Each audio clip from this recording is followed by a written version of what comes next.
આપ જોઈ રહ્યા છો TV9 ગુજરાતી। આપની સાથે હું છું વિધિ। નજર કરીએ ન્યૂઝ ફટાફટ પર। ગુજરાત પરથી અસના વાવાઝોડાનું સંકટ ટળ્યું છે। કચ્છને સ્પર્શીને આગળ નીકળ્યું વાવાઝોડું। જમીન પર ડીપ ડિપ્રેશનમાંથી બનેલા અસના વાવાઝોડાનું સંકટ દૂર।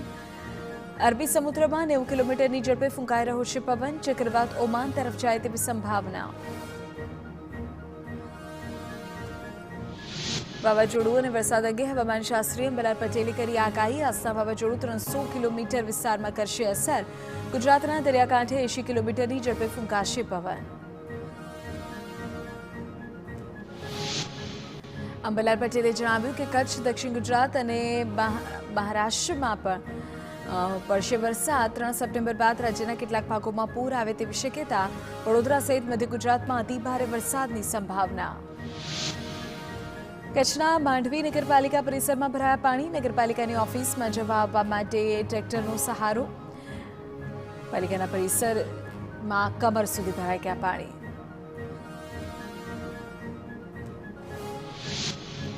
કચ્છના માંડવીમાં બાબાવાડી વિસ્તારમાં રેસ્ક્યુ કામગીરી। આર્મી, SDRF, ફાયર સહિતની ટીમોની કામગીરી। માંડવીમાં સૌથી પોશ વિસ્તારમાં દયનીય હાલત। TV9ની ટીમ આર્મીના જવાનો સાથે સ્થળ પર પહોંચી। લોકો પોતાના બંગલા છોડી અન્ય જગ્યાઓ પર રહેવા મજબૂર।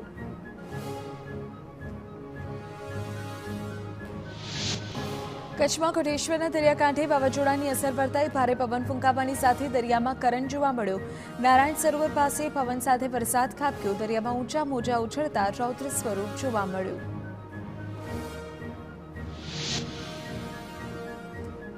દરિયામાં સર્જાઈ રહેલા વાવાઝોડાની અસર દેખાઈ। દ્વારકાના દરિયામાં ભારે કરંટ દેખાયો। અરબી સમુદ્રમાં ભારે પવન સાથે કરંટ જોવા મળ્યું।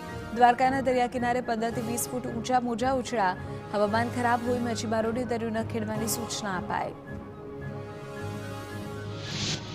સંભવિત વાવાઝોડાને કારણે ગીર સોમનાથના દરિયામાં દેખાયો કરંટ। દરિયામાં કરંટ અંગે સતત 5 દિવસથી 3 નંબરનું સિગ્નલ લાગુ। મચ્છીમારોને દરિયો ન ખેડવાની સૂચના અપાઈ। તો ગીર સોમનાથ જિલ્લામાં સવારથી જ વરસાદી માહોલ। વેરાવળ શહેરમાં ધીમી ધારે વરસાદ। સોમનાથ તેમજ ભારકા, મીઠાપુર, બાદલપરા, સોનારિયા સહિતના ગામોમાં પણ વરસાદ। ગીર સોમનાથના જંજીર ધોધનું રૌદ્ર સ્વરૂપ સામે આવ્યું। પ્રચંડ વેગે વહેતું જોવા મળ્યું પાણી। સિંગોડા ડેમના દરવાજા ખોલતા જંજીર ધોધમાં વહ્યો પાણીનો પ્રવાહ। શિંગોડા નદીમાં પણ પાણીની ભરપૂર આવક।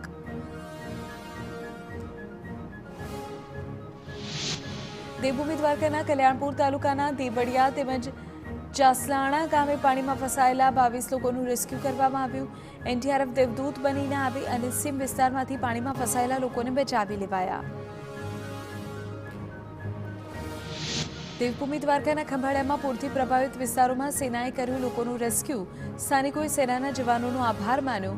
આશ્રયસ્થાનમાં ખસેડવામાં આવેલા લોકોએ તંત્ર સામે રોષ વ્યક્ત કર્યો અને કોઈ પ્રકારની મદદ ન મળી હોવાનો આક્ષેપ। ભારતીય વાયુસેનાનું ગુજરાતના વિવિધ વિસ્તારોમાં રાહત અભિયાન। લોકોના જીવ બચાવવાની સાથે ફૂડ પેકેટ સહિતની સામગ્રી પહોંચાડાઈ। ચેતક, ચિંતા અને MI-17 સહિતના હેલિકોપ્ટર મારફતે 3 દિવસમાં 18 લોકોને એરલિફ્ટ કર્યા। વડોદરા, જામનગર સહિતના જિલ્લામાં ભારતીય વાયુસેનાએ 3200થી વધુ રાહત સામગ્રીના પેકેટ એરડ્રોપ કર્યા। પોરબંદરમાં ભાદરના ઘોડાપુરમાં કોસ્ટગાર્ડનું દિલધડક રેસ્ક્યુ। 48 કલાકમાં 111 જીવોને એરલિફ્ટ કર્યા। કુતિયાણા તાલુકા અને પોરબંદર તાલુકામાં કોસ્ટગાર્ડનું દિલધડક રેસ્ક્યુ ઓપરેશન। કોસ્ટગાર્ડે હેલિકોપ્ટર, લાઇફબોટના સહારે લોકોના જીવ બચાવ્યા। ભરૂચની ઢાઢર નદી ભયજનક સપાટી ઓળંગતા તેના દૃશ્યો સામે આવ્યા। 2 કાંઠે વહેતી ઢાઢર નદી આકર્ષક દૃશ્યોનું સર્જન કર્યું। ખેતરો થયા પાણી પાણી। ખેડૂતોના પાકને થયું છે મોટું નુકસાન। ભરૂચ કલેક્ટર તુષાર સુમેરાએ આમોદ અને જંબુસરના પૂરગ્રસ્ત ગામોની લીધી મુલાકાત। ઢાઢર નદી ભયજનક સપાટી વહેતા આજુબાજુના ગામોમાં ભરાયા છે પાણી। કલેક્ટરે સ્થળ પર પહોંચી સમગ્ર પ્રક્રિયાનું નિરીક્ષણ કર્યું। ખેડામાં પૂરના પાણીના કારણે વીજ કંપનીના થાંભલા ડીપી સાથે તૂટ્યા। સ્થાનિક વ્યક્તિએ વિડીયો ઉતારી કર્યો વાયરલ। ઘટનામાં કોઈ જાનહાનિ નહીં। જામનગરમાં વરસાદે વિરામ લેતા પાણી ઓસર્યા। શહેરના અનેક વિસ્તારોમાં પાણી ઓસર્યા બાદના દ્રશ્યો સામે આવ્યા। આકાશી દ્રશ્યોમાં પૂર બાદ થાળી પડેલું જનજીવન જોવા મળ્યું. જોકે નીચાણવાળા વિસ્તારોમાં ઘરવખરી અને ઉપકરણોને ભારે નુકસાન. વડોદરાના ડભોઈ તાલુકાનું વઢવાણા સિંચાઈ તળાવ છલકાયું. 22 ગામને પાણી પૂરું પાડતું તળાવ ભરાઈ જતા ખેડૂતોમાં ખુશીનો માહોલ. ખરીફ પાકની સાથે સાથે રવિ અને ઉનાળુ પાક માટે તળાવના પાણી આશીર્વાદ સમાન સાબિત થશે. વઢવાણા ગામનું તળાવ પથરાયેલું છે 16 કિલોમીટરના વિસ્તારમાં. દેવભૂમિ દ્વારકામાં જામરાવલના હનુમાનધાર પુલ પાસે જીઆરડી જવાન ડૂબ્યો. વિજય ગામી નામના જીઆરડી જવાન ડૂબતા શોધખોળ હાથ ધરાઈ. નદીમાંથી લાકડા કાઢતી વખતે પગ લપસ્યો હોવાનું અનુમાન. સેના, મામલતદાર, પોલીસ તેમજ પાલિકાની ટીમે નદીમાં શોધખોળ હાથ ધરી. છોટાઉદેપુરમાં બાળકો જીવના જોખમે અભ્યાસ કરવા મજબૂર. જીવના જોખમે બાળકો અભ્યાસ કરતા જતા હોવાનો વિડીયો વાયરલ થયો છે. પાણીના પ્રવાહ વચ્ચે બાળકો પાઇપ પરથી પસાર થયા. ક્વાંટ તાલુકાના હંફેશ્વર ગામનો વિડીયો વાયરલ.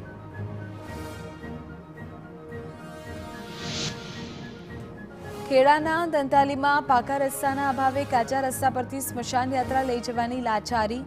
લડુજીના મુવાડા વિસ્તારમાં ગામ લોકો પાણી અને કીચડ વચ્ચેથી અંતિમ યાત્રા લઈ જવા માટે મજબૂર થયા. બિસ્માર રસ્તાના કારણે એમ્બ્યુલન્સ પણ આવવા અસમર્થ. અમદાવાદ ધોળકાના લોલિયા ગામમાં પાણી. ગામમાં કમર સુધીના પાણી ભરાયા. કેળસમાં પાણીમાં નીકળી અંતિમ યાત્રા. પાણી ભરાતા અંતિમ સંસ્કાર માટે પણ સંઘર્ષ કરતો વિડીયો વાયરલ થયો. પોરબંદરના કેટલાક વિસ્તારોમાં ખાડીના પાણી ભરાયા. કરલી બ્રિજ, કડિયા પ્લોટ, મિલપરા, ખાડા કાંઠા પાણીમાં ગરકાવ. પોરબંદરના આકાશી દ્રશ્યોમાં કેદ થઈ પૂરની તસવીર. દરિયામાં ભરતી હોવાથી ભૂખી નદીનું પાણી ખાડીમાં પ્રવેશ્યું. ખાડીના પૂરે પોરબંદરને બાનમાં લીધું.